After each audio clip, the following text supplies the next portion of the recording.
And it's a good Sunday morning. Welcome to Church of the Total Man as we go through Proverbs chapter 11. So grab your coffee, grab a Bible, or just sit back and listen to Church of the Total Man, a church for men. Proverbs chapter 11. A false balance is an abomination to the Lord, but a just weight is his delight. A false balance. Intending, or at least promoting that you're giving people one thing, but not giving it to them. Selling somebody 1 pound of meat when you're actually only giving them 12 ounces. They think they're getting 16 ounces, but you're only giving 12 ounces. A false balance is an abomination to the Lord. Misrepresentation is an abomination to the Lord. Representing you're going to do something, but then not doing it, or only doing half of it, or doing it partially. That's an abomination.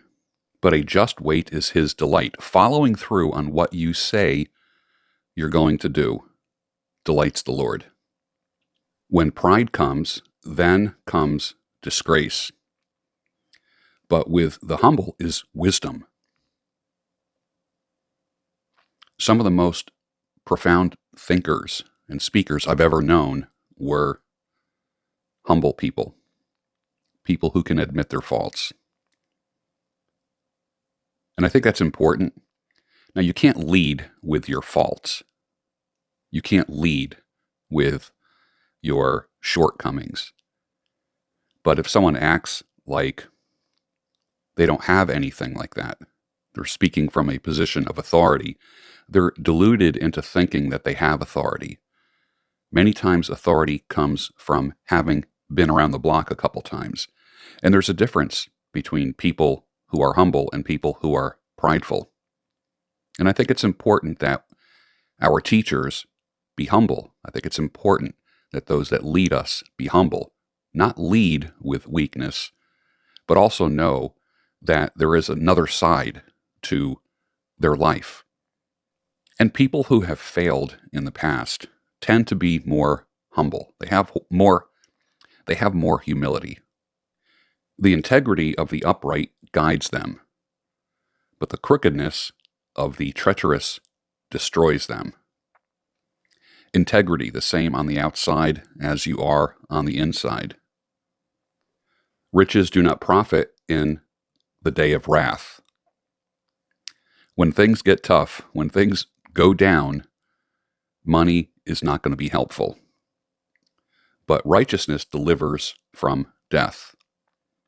Doing the right thing. You can't just all of a sudden start doing the right thing if stuff goes down in society or in your life. There has to be a pattern of making good, righteous decisions. Patterns never lie. So if you start making good decisions now, when tough times come, you're going to be delivered from death. You're going to be delivered from destruction. So start making good decisions now. It's never too late.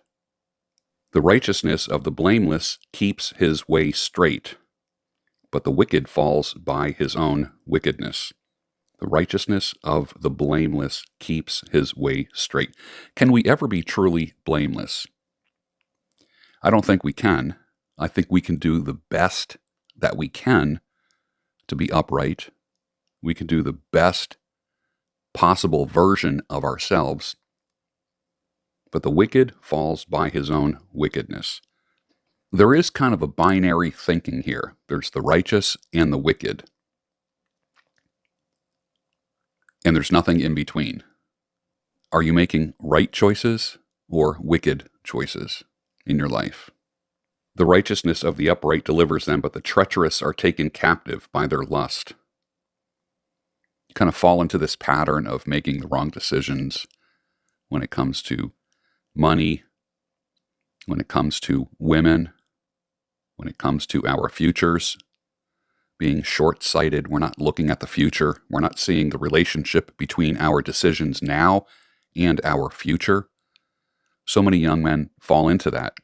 And that is the regret of a lot of older men, people like myself, when we look back, when we made bad decisions. taken captive by your lust. Lust for what? Lust for the forbidden woman, lust for material goods, lust for power. The biggest downfalls of man are money, sex, and power. Where have those things taken you off track in your past, in your life? Think about that. When the wicked dies, his hope will perish, and the expectation of wealth perishes too. The righteous is delivered from trouble, and the wicked walks into it instead. With his mouth, the godless man would destroy his neighbor, but by knowledge, the righteous are delivered. That's pretty straightforward, isn't it? With his mouth, the godless man would destroy his neighbor. How do you destroy somebody with your mouth?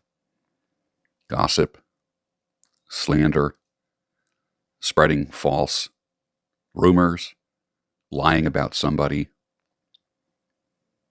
How we communicate. With his communication style, the godless man destroys his neighbor.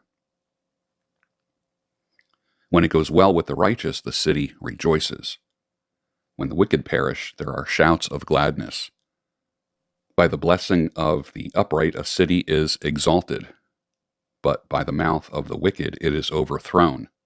A city is exalted. By the blessing of the upright, a city is exalted. We can take that and just say a family, a community, society.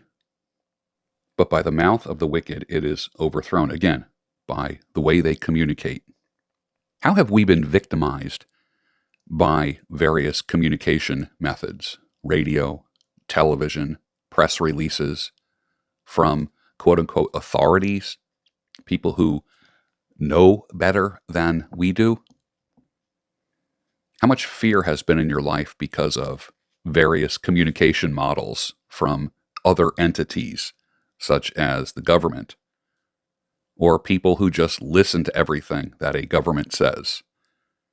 People don't think for themselves. Governments don't want people to think for themselves. They want worker bees. They don't want people who think.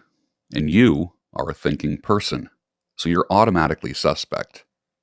Whoever belittles his neighbor lacks sense, but a man of understanding remains silent. Again, communication styles. Whoever belittles his neighbor lacks sense. A lot of talk here about the things that we say, isn't there? All of a sudden it made a shift. We spent a long time talking about the forbidden woman. Many chapters. And we just made this pivot to the way we communicate, how it can be either a blessing or a curse, but a man of understanding remains silent. There's wisdom in silence, isn't there? Keeping your mouth shut, zipping it. Whoever goes about slandering reveals secrets, but he who is trustworthy in spirit keeps a thing covered. Another communication teaching here. Whoever goes about slandering reveals secrets, but he who is trustworthy in spirit keeps a thing covered. Some things are not meant to be talked about. One of the notes for that verse says, maintaining confidences strengthens relationships. Has anyone ever told you something and you know with that information comes great responsibility, and sometimes that responsibility is just keeping your mouth shut? People tell you things in confidence. Are you the kind of person that people can share things with and then you don't go sharing it on social media? So many of us have experienced a betrayal like that, haven't we? And it's hard to get over that. Where there is no guidance, a people falls. The note says, counsel or advice was a feature of the emergence of wisdom in political life during the reign of David. Where there is no guidance, people fall. You've heard, where there is no vision, people perish. Very similar. But in an abundance of counselors, there is safety. I love that. with an abundance of counselors to help guide you. Do you have a network of people that you can rely on, that you can talk to about issues when you come to a crossroads? That's wise. That's very wise. Do you have someone you can talk to when it comes to money? Do you have someone you can talk to when it comes to power issues? Do you have someone to talk to when it comes to sexual issues? That probably doesn't hurt to have multiple counselors, but those people cannot betray your confidence. It's what's amazing is that we've gotten to the point in society where we pay therapists. I was a therapist for decades. We pay people to listen to us and then not say anything to anyone else about it. It's kind of weird if you think about it. A gracious woman gets honor, and violent men get riches. A man who is kind benefits himself, but a cruel man hurts himself. How can you benefit yourself? Be kind to people.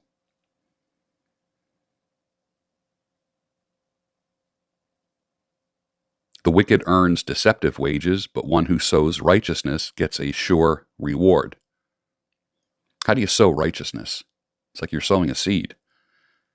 Which means, think about it. If you sow righteousness, it's like sowing seeds. You don't necessarily see the fruit of your righteousness right away or for a while. No different than planting a seed. It takes a while for it to germinate, to grow into a plant, and actually start producing fruit or a vegetable or something. One who sows righteousness gets a sure reward. Sowing righteousness is an act of faith. Just doing the right thing, being kind, there's no instant gratification. You may not see the results of your kindness and your righteousness right away, but that doesn't stop you from being kind. That doesn't stop you from making righteous decisions, does it? Whoever is steadfast in righteousness will live, but he who pursues evil will die. Steadfast in sowing righteousness. Just consistent in being kind across the board, day by day by day. You are going to be judged on how you treat people, eventually. Those of a crooked heart are an abomination to the Lord, but those of blameless ways are his delight. Interesting, that just jumped out at me, a crooked heart. And the opposite is, but those of blameless ways are his delight. So I'm assuming that crooked heart is the opposite of blameless ways. Be assured an evil person will not go unpunished, but the offspring of the righteous will be delivered. So many times your kindness and your sowing seeds of righteousness, you might not see the reward, but your offspring will. Intergenerational wealth, intergenerational curses, intergenerational blessings. You may not see it. And that's consistent with what I said. Sowing righteousness is like sowing seeds. If you plant a tree, you may not even be around, alive, to experience the fruit that comes off that tree, but your offspring will be around. So making the right decisions now for yourself, for your family, you may not see fruit or the benefit of doing it. You might get weary in doing good, but just know that your offspring or people around you, people in your legacy, will be blessed by the good decisions that you make now. And those blessings may not come for 20 years, 10 years, 30 years. Who knows? Like a gold ring in a pig's snout is a beautiful woman without discretion. I like that. Like a gold ring in a pig's snout. Why would you put a gold ring in a pig's snout? A gold ring in a pig's nose keeps them from rooting around and destroying things. It's the same thing with a beautiful woman without discretion. It's the same thing, a beautiful woman without discretion who doesn't make good decisions. It just doesn't fit. The desire of the righteous ends only in good, the expectation of the wicked in wrath. One gives freely, yet grows all the richer. Another withholds what he should give and only suffers want. The general point is that a generous person is blessed, and that people who are miserly come to ruin. I've noticed that the most successful people in the world are people who give freely of their money, give freely of their time, of their resources, and they just seem to get more of those things. One gives freely, yet grows all the richer. Another withholds, and he only suffers want. There are people that are just always struggling all the time. But are they giving?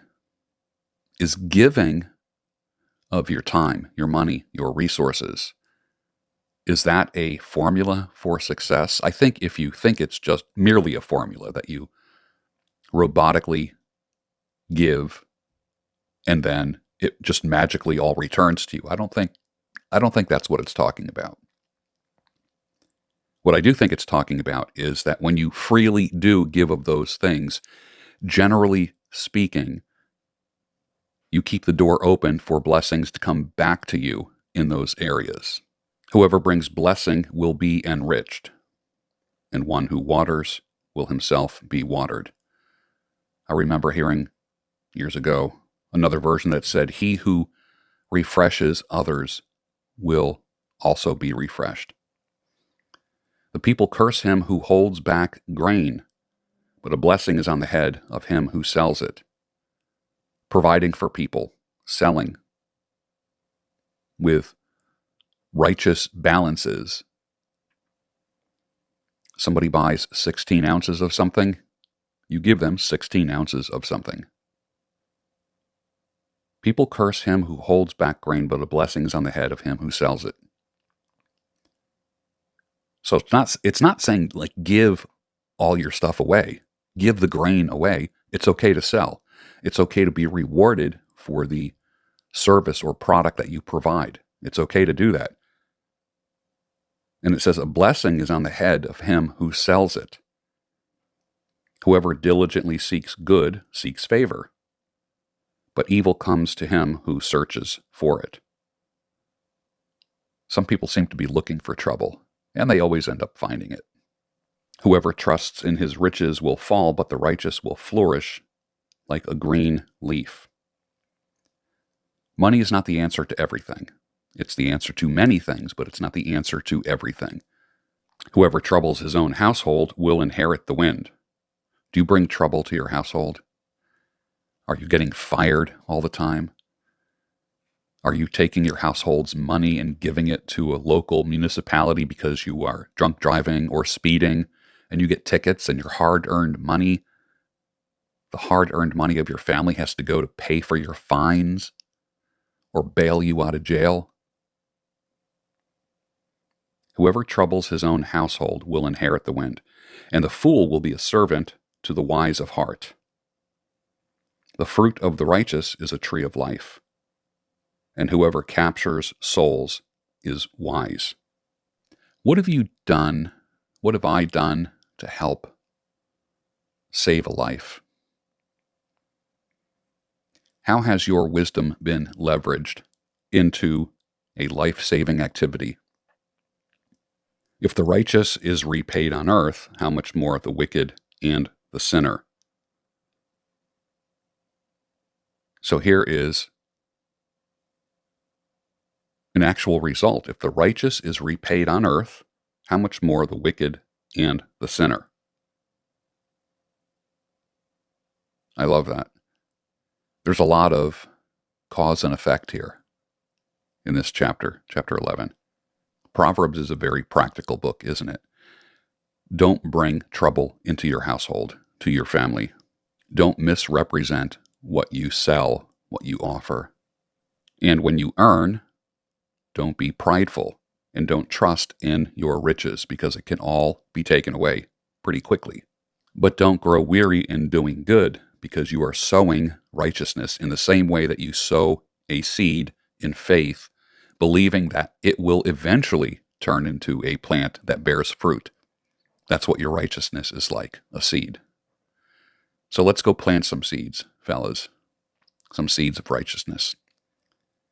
And I'll see you next week on Church of the Total Man, Proverbs chapter 12.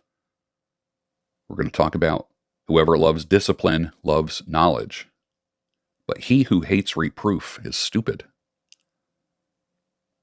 Church of the Total Man, a church for men. See you next week.